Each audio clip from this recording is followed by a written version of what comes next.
5 വർഷങ്ങൾക്ക് മുമ്പുണ്ടായ മുറിപ്പാടിന്റെ വേദന ഇന്നും മാറിയിട്ടില്ലെന്നറിയാം.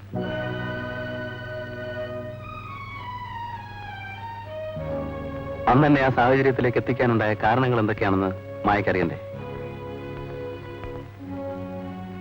മായക്കത് കേൾക്കുവാനുള്ള സന്മനസ്സുണ്ടായിരുന്നെങ്കിൽ സ്നേഹിച്ച പെൺകുട്ടിയെ... പ്ലീസ്, ഞാനിതെല്ലാം മറന്നു കഴിഞ്ഞു. ദയവായി വീണ്ടും എന്നെ ഓർമ്മിപ്പിക്കരുത്.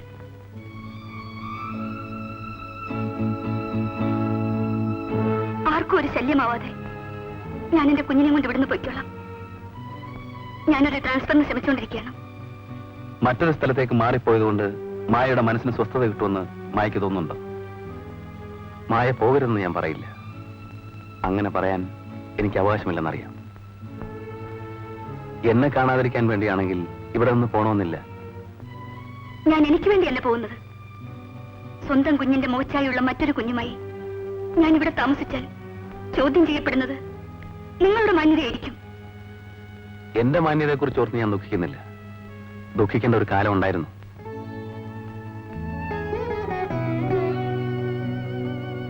മായ പൊയ്ക്കോളൂ. പക്ഷേ പോകുന്നതിന് മുമ്പ് എനിക്ക് പറയാനുള്ളത് കൂടെ കേട്ടിട്ട് വേണം പോകാൻ. ഒരുപക്ഷെ പിന്നീട് അതെനിക്ക് പറയാൻ കഴിഞ്ഞില്ലെങ്കിലോ? ഒരു തെറ്റിദ്ധാരണ ഒഴിവാക്കാൻ കഴിയുമെങ്കിൽ എന്റെ മനസ്സിന്റെ വെങ്കലിന് അല്പം ആശ്വാസം ലഭിക്കും. ഏറ്റവും നല്ല മനസ്സുമായി തന്നെയാണ് ഞാൻ മായയെ സ്നേഹിച്ചത്.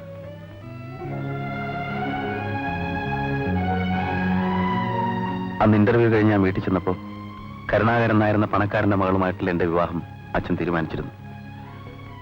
എല്ലാ വിവരവും കാണിച്ച് ഞാൻ മായയ്ക്ക് കത്തെഴുതി. ദിവസങ്ങൾ പലത് കഴിഞ്ഞു. എങ്കിലും മായയുടെ കത്തോ വിവരവും എനിക്ക് കിട്ടിയില്ല. മായയെക്കുറിച്ച് ഒരു വിവരവും കിട്ടാതായപ്പോൾ ഞാൻ മായ അന്വേഷിച്ച് ആശ്രമത്തിൽ ചെന്നു. പല പ്രാവശ്യം. എവിടെയാണെന്നുള്ളതിന് ഒരു വിവരവും എനിക്ക് കിട്ടിയില്ല. ഞാൻ എന്താണ് ചെയ്യേണ്ടതെന്ന് ഒരു രൂപവും എനിക്കുണ്ടായില്ല.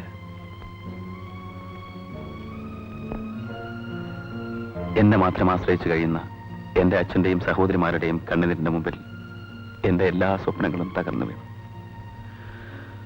അങ്ങനെ രജനിയുടെ കഴുത്തിൽ എനിക്ക് താലി കെട്ടേണ്ടി വന്നു.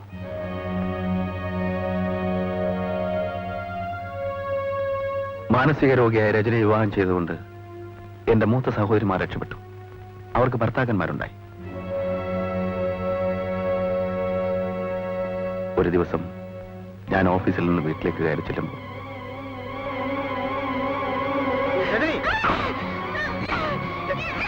എന്താ ഈ കാണിക്കുന്നത്?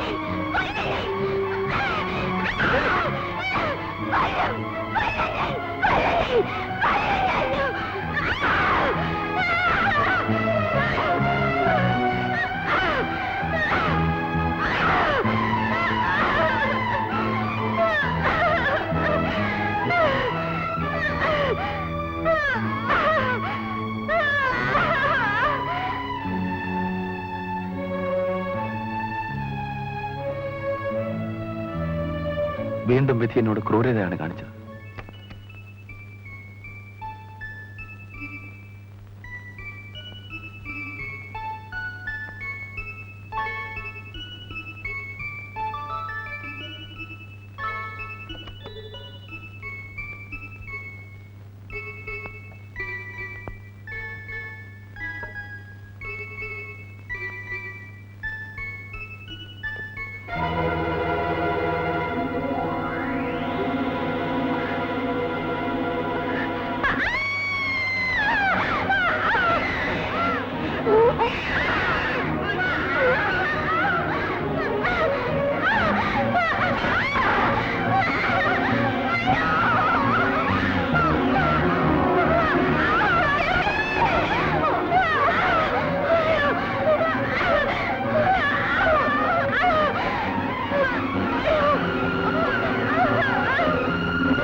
കഴിഞ്ഞ 5 വർഷമായി ഞാൻ അനുഭവിച്ചുകൊണ്ടിരിക്കുന്ന മനോവേദന എത്രയാണെന്ന് മായയ്ക്കറിയില്ല.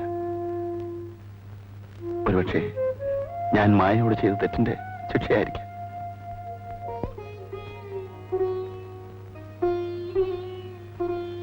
മായയും കുഞ്ഞിനെയും സ്വീകരിക്കാൻ ഞാൻ തയ്യാറാണ്.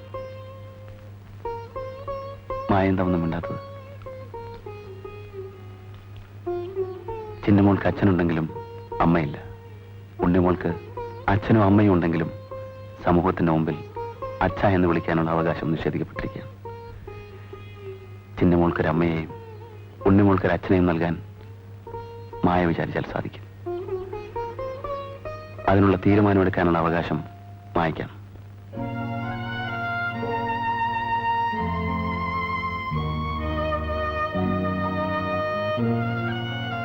ഇതൊരു പട്ടുസാരിയാണ്. ഒരുപക്ഷെ മായ മറന്നിട്ടുണ്ടാവും. 5 വർഷങ്ങൾക്ക് മുമ്പ് ഞാൻ മായയ്ക്ക് വേണ്ടി വാങ്ങിക്കൊണ്ടുവന്നാണ് ഈ സാരി. പക്ഷെ അന്നത് മായയ്ക്ക് തരാൻ എനിക്ക് കഴിഞ്ഞില്ല. മായയുടെ ഓർമ്മയ്ക്കായി ഞാനത് സൂക്ഷിച്ചു വെച്ചിരുന്നു.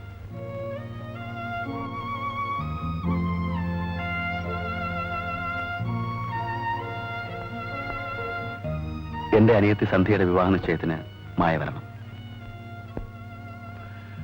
കഴിഞ്ഞതെല്ലാം മറന്ന് ഒരു പുതിയ ജീവിതത്തിന് തുടക്കം കുറിക്കാൻ മായ വരുമെന്നുള്ള വിശ്വാസത്തോടെ ഞാൻ പോകുന്നു.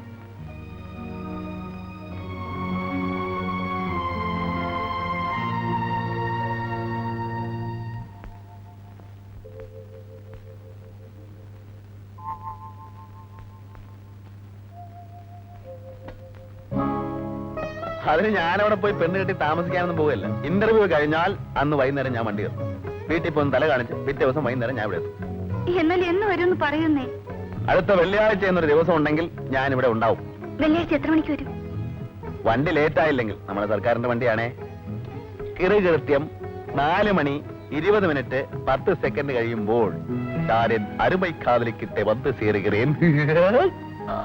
മദ്രാസിലേക്ക് വണ്ടി കയറിയില്ല, അതിനുമ്പേ തുടങ്ങി പാണ്ടി തമിഴ്. കൂട്ടുകാരി കാത്തുനിന്ന് വിഷമിച്ച് കാണുമല്ലോ. ഏതാണ് പാർട്ടി? കൊള്ളാമല്ലോ. ആ പൂതി അങ്ങ് മനസ്സിലിരിക്കട്ടെ. ആ, ഞാൻ വരുമ്പോ നിനക്ക് എന്താ കൊണ്ടുവരണ്ടേ? എനിക്കൊന്നും വേണ്ട, സാറ് വേഗം അങ്ങ് എത്തിയാ മതി. അതേളാ, ഞാൻ വരുമ്പോ നിനക്കൊരു നീല പട്ട് സാരി കൊണ്ടുവരാം. എപ്പടി കിട്ടിയാ കൊള്ളാം. വണ്ടി വണ്ടി കഴിവറവന്മാര് വണ്ടി എടുക്കുന്നുണ്ടെന്ന് ഫോൺ ഓടിക്കില്ല. അവളുടെ അവളുടെ